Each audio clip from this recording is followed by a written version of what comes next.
मुख्यमंत्र्यांच्या उपस्थितीत शिवसेना नेते माजी मुख्यमंत्री माजी लोकसभा अध्यक्ष मनोहर जोशी यांच्या 80व्या वाढदिवसाचा कार्यक्रम सुरू आहे आणि उद्धव ठाकरे बोलतात. आपण थेट जाऊयात मुंबईतल्या शिवाजी मंदिरला. की उद्या इतिहास घडणार, इतिहास घडल्यानंतर कळतं की घडलेला तो इतिहास, पण मी इतिहास घडवीन असं कोण म्हणत असेल तर आपण आपला त्याचा विश्वास बसत आणि म्हणून आपण बोलत ते बरोबर आहे. जे माझे आजोबा पण सांगायचे की माणसामध्ये सुरुवात म्हणजे सगळ्यात पहिल्यांदी आत्मविश्वास पाहिजे, आधी स्वतःचा स्वतःवरती विश्वास पाहिजे. स्वतःचा जर स्वतःवर विश्वास नसेल तर लोक काय तुमच्यावरती विश्वास ठेवणार. माझाच नाही विश्वास माझ्यावरती आणि मी म्हणेन माझ्यावरती विश्वास ठेवा, असं नाही होत. जिद्द पाहिजे, ईर्ष्या पाहिजे, महत्वाकांक्षा तर पाहिजेच. तर एक गोष्ट बरी झाली, तुम्ही म्हणालात की इथे जमलेले सगळेजण मुख्यमंत्री झाले पाहिजेत. नशीब म्हणाला तर महापौर झाले पाहिजेत, कारण आता 2 महिन्यांनी मला पंचायत झाली. महापौरानंतर पुढचं मुख्यमंत्री पदाचं काय करायचं ते बघतील, काय त्यांना त्यांच्या डोक्याला ताप आहे, माझ्या नाही. महत्वाकांक्षा पाहिजे, जरूर पाहिजे, पण ती महत्वाकांक्षा राक्षसी महत्वाकांक्षा असतात आम्हाला. म्हणजे जे काय करेन ते मीच करेन असं नाही.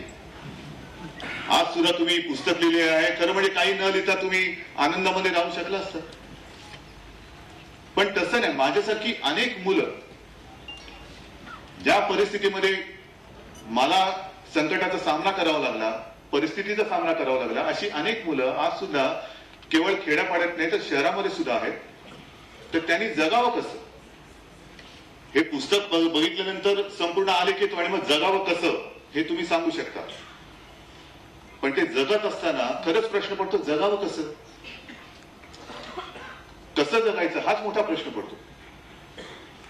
आणि म्हणून मला हे पुस्तक चालताना माझ्या आजोबांच्या काही गोष्टी, शिवसेना प्रमुख म्हणजे माझ्या वडिलांच्या काही गोष्टी या आठवल्या. सगळ्यांच्या बाबतीत सगळ्या गोष्टी एकसारख्या असतातच असं नाही, पण जे तुम्ही बोललात की शिक्षण पाहिजे, भरपूर शिका, आहे बरोबर आहे, पण शिक्षण फक्त शाळा आणि कॉलेजमध्ये जाऊन शिकता येतं का?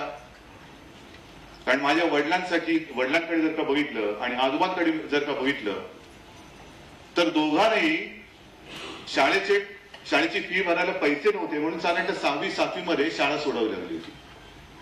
मग आता काय करायचं? शिक्षण तर शिकायचंय पण पैसेच नाही, तर शिकणार कसं, मोठं होणार कसं? पण मोठं व्हायचं, नुसतं मोठं व्हायचं म्हणून नाही, तर मी काय करायचं हा एकदा ठरवल्यानंतर कोणती अडचण म्हणून शिल्लकच राहत नाही. जे माझे आजोबा सांगायचे की संकटाच्या छाताडावरती चालून जा, संकट येईल ना, किती येईल, पण त्या संकटाचं संधीत रूपांतर जर का करता आलं ना, तो संकटाचं संधीत रूपांतर करतो, तोच खरा मर्द, तोच मर्द. पण संधी सुद्धा ओळखता आली पाहिजे. संधी प्रत्येकाच्या आयुष्यात येत असते, पण नेमकी संधी कोणती ती ओळखता आली पाहिजे. आणि संधी मिळाल्यानंतर त्या संधीचं सोनं करायचं का माती करायचं हे ज्याचं त्यांनी ठरवायचं असतं.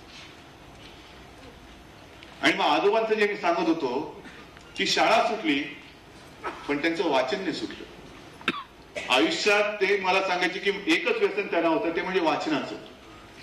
जी मिळतील चांगली चांगली पुस्तकं ती वाचून काढायची. आणि अक्षरशः सांगतो, आम्ही लहान असताना माझ्या आजोबांची खोली होती मातोश्रीमध्ये. काय त्यांचं भांडार होतं, तर खोलीच्या जवळपास 4 भिंतींना 2-3 म्हणजे आता आजच बातमी आली की ठाण्यामध्ये 2-3 मजल्याचे तरी भूमिगत हॉटेल मिळालं. काय करत होते तिकडे देऊ जाणे. झी 24 तास रहा एक पाऊल पुढे.